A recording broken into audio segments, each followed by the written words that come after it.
welcome to Myth Monsters. My name is Erin and I'll be your host for these little snack bite-sized podcasts on folklore and mythical monsters from around the world. These podcasts focus on the actual cryptids, folklore and mythic monsters from global mythology, rather than focusing on the full stories of heroes and their big adventures. I'll also be dropping in some references that they have to recent day culture, and where you can see these represented in modern day content so that you can learn more and get as obsessed as I am about these absolute legends of the mythological world. This week we're heading back over to ancient Egypt because it's been a while and it's one I really love covering and we don't cover enough. Reasoning there is that there are actually only a few monsters in this mythos and I don't want to use them up so early. My process is that usually I separate them all up into mythologies and geographies so that I get a fair coverage of each one, working with as many monsters within them as I can find. But that's why you won't see too many like Inuit mythology in the next few months, as there's only a couple of monsters. I don't want to finish the whole mythos off before a year of podcasting. It would be ridiculous. Anyway, on with the show. The monster we're focusing on this week is Ammit. She is a legendary monster goddess from Egyptian mythology that you might not be so familiar with, and you certainly wouldn't want to mess with either. Ammit is one of the goddesses of judgment in the underworld of the Egyptian myth, and works mostly alongside the gods of the dead, Anubis and Osiris, to make sure that only worthy souls end up in the lovely underworld. If you don't know much about the process in Egyptian myth, don't worry, I didn't either, so I'm going to summarise it later on in the episode. Ammit is described as a pretty horrific creature. She has the head of a crocodile, the body of a lion or sometimes a cheetah, and the butt of a hippopotamus. These three animals represent the largest and deadliest creatures known to the ancient Egyptians, so she was considered pretty terrifying and embodied everything that Egyptians feared. But hold up, she didn't do anything to anyone without very good reason. She is considered a funerary deity and is called the Devourer of the Dead or Eater of Hearts. Ammit would basically sit on a judge's panel in the underworld, which is known as Duat in Egyptian, escorted by Anubis to the scales of justice. When at the scales, the person's heart would be placed on one side and a feather would be placed on the other. The feather came from the goddess Ma'at, who was the goddess of truth. If your heart was heavier than the feather, it meant you had evil or dishonesty weighing you down. It's an ancient Egyptian tradition to make sure that every person had a fair chance to get into the underworld, even if their heart was heavy with sin. So they would then go to Anubis and his panel of judges to reason with them and justify why their heart was so heavy. If their excuse wasn't good enough though, it comes to Ammit, who is called the Eater of Hearts for a good reason. Ammit would eat the heart used for judging, and the person was believed to then never be at rest, and was said to die a second time. In other stories, Ammit would chuck the heart into the river of fire that ran through the underworld, and it would be destroyed as well, thus linking Ammit to the idea of literal hell and destruction throughout Egyptian culture. Now, what would happen if you did have a solid, good little heart? Well, Ammit wouldn't be fed. She was a very fair judge and would never do anything without good purpose. The soul would then pass on to Osiris, the king of the dead, who would grant them immortality and allow them into the underworld. You'll notice there that I called Osiris king of the dead. Shock horror. Erin, don't you mean Anubis? Nope. No, I do not. You are technically correct. He still is a god of the dead, but he doesn't reign over it anymore. Basically, he has been at his post so long that his role has changed over time, but he's not actually considered the god of the dead anymore, but the god of embalming and mummification instead. Again, we'll get into that kind of story later. Now, on to etymology. Ammit comes from the word Mumwit, which in ancient Egyptian means Devourer of the Dead, which is very apt for her. It is one of her titles. I would really love to tell you what the hieroglyphics are for this, but they're not very much the generic ones that I know at least, so I would just explain them incorrectly. I'd have a look if I were you if you were interested. Now, to really understand this monster though, you need to know about the way that Egyptians dealt with death. So here's a quick overview. Once the Egyptians had died back in the day, firstly they would be mummified and embalmed with a priest, usually in an Anubis or a jackal mask or headpiece. We all know that mummification is pretty gross, but they pull out every organ and burn it to ash, Other than your heart, this is really important, it's the one organ they don't touch.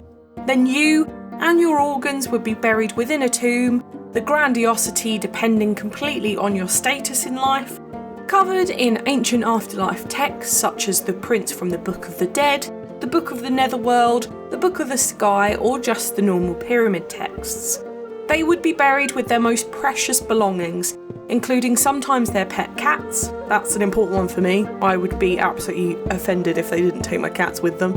But the most important thing was food for their very long journey into the afterlife.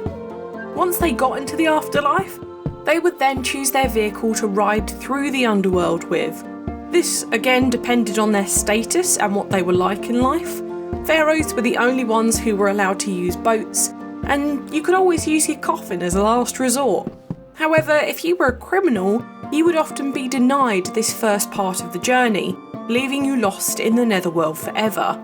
Ancient Egyptians feared being something like decapitated, as this was a punishment reserved purely for treason, as it would render them completely useless in the afterlife. They could not go any further. Once they got through the first part of the underworld though, they would then arrive at the Hall of Ma'at, where the scales of justice were kept. This is where the judgment took place, and where Anubis and his panel would be waiting. They would first be required to recite every judge by name as a first test. Then their heart would be taken out and put on the scales opposite the feather of Ma'at. You know this bit, I told you it earlier. If you were bad, I may your heart. But if you could carry on, Anubis and his gang of gods would present you to Osiris, the god of the dead, who would decide whether you would continue. Now, I'll explain about Osiris and Anubis. Everyone thinks that Anubis is the god of the dead, and technically you would be right for a certain amount of time. However, Osiris is the god of the dead, following his death in Egyptian myth. He was basically the original king god before Set. His evil brother decided to kill him and spread his body parts around Egypt to take the throne. His wife Isis found all of his pieces, and Anubis, being the actual god of the dead at the time, mummified him as the first ever mummy and brought him back. The king was now undead, and as a sign of respect, Anubis stepped down to allow the king of the gods to reign instead as the king of the dead, as you can't go back to being king of the gods once you are deceased. In death, Osiris also got busy, and with his wife Isis had the son Horus. You might know him with the hawk head. He would go down to eventually bring down Set and become the rightful king of the gods eventually. Anyway, what was the bonus of getting through to the afterlife? Well, you'll be reborn to a second life in the paradise of Sekhet Aru, or the Field of Reeds, where you could eat, drink and be merry with the same rights as the gods, and even commune with your living relatives for all eternity. This was really important in Egyptian culture, and the idea of the afterlife was essential to being a part of it. They were terrified of the idea of having a disrespectful burial, and to not meet the mark when it came to honesty, or basically being sin-free. They would all get a bit nervous. So it was written into the Egyptian culture to be honest and good, which would keep their hearts nice and light for the scales. There are no real animals to compare Ammit to though, although she is made up of those three most man-eating monsters within Egyptian land. This kind of says enough that they existed, but do we think a platypus or an okapi would exist? No, but they do, so maybe there is a weird amalgamation of all of those monsters roaming around. Who knows? Now for this week in cultural significance, it's a bit tricky because Ammit is a lesser known goddess, but she is in the Book of the Dead and in the pyramid art of the underworld, judging the process if you look at this too. Otherwise, there's a really fantastic bunch of independent art on her. She's a great mix of animals, so she's a real process to draw up, I imagine. For other more cultural bits like TV, movies, video games, I'm going to talk about some of my favourite Egyptian-based things, as they might not specifically have Ammit in, but you can gather some more bits about the Egyptian pantheon and culture from this. For movies, with Ammit in particular, there are actually two. You can see her in Weighing of the Heart and the Pyramid horror film. For other Egyptian myths, you have Prince of Egypt, Gods of Egypt, The Mummy from '99, or even Death on the Nile, with the new one that should have come out last week or the week before. For TV, you've got American Gods, Mummies Alive, Stargate, The Secrets of Isis and Tutenstein. And lastly, for video games, we have Age of Mythology, Ankh, Assassin's Creed Origins, Entombed, Lara Croft in the Temple of Osiris, Titan Quest, Smite, and the Valley of Kings. Now, my book recommendations this week, I would personally suggest Religion in Ancient Egypt, God, Myths, and Personal Practice by John Baines, and Egyptian Mythology, A Guide to Gods, Goddesses, and Traditions of Ancient Egypt by Geraldine Pitch is a really great read.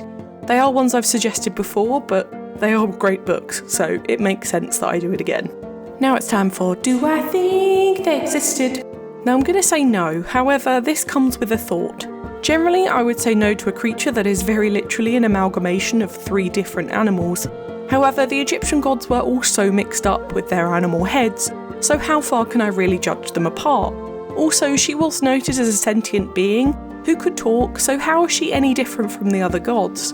To add to that, she's a creature of the underworld, just like the gods in the sky. I can't judge that any of them exist other than from a personal level, or I can't say I believe in deities, but I personally do, so I can't detach them from this either. So my only point here is that she lives in the underworld, so who knows if that exists truly, or what version or religion has got this right, as no one can tell us after the point of death, right? My only other one is that she's a sentient being with a crocodile head, lion chest and hippo butt. Like, that's quite ridiculous. But I get her point. I understand I might have just talked in circles, but you know what I mean. What kill a monster who isn't really that much of a monster? Although maybe by definition she is, considering the mix-up of these deadly creatures from Africa, but who defines monsters these days? I think she's a really great monster to cover as she sits within those gods, and within the monster category, and she isn't worshipped, so it is a really fun one to cover.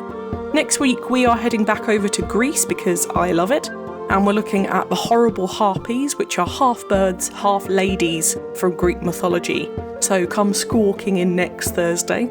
Also, as a heads up, I'll be taking a well-deserved 2-week break from the podcast following the next episode, as it's my birthday. It's also the year anniversary of the podcast the week I get back. So you'll have me next week, but afterwards I'll be back on the 24th of March with more monsters. I'm turning 27. How fun. For now, thank you so much for listening. It's been an absolute pleasure. If you enjoyed this podcast, please give it a rating on the service you're listening on. I've got the Twitter for any questions or suggestions on what monsters to cover next, and I'd really love to hear from you.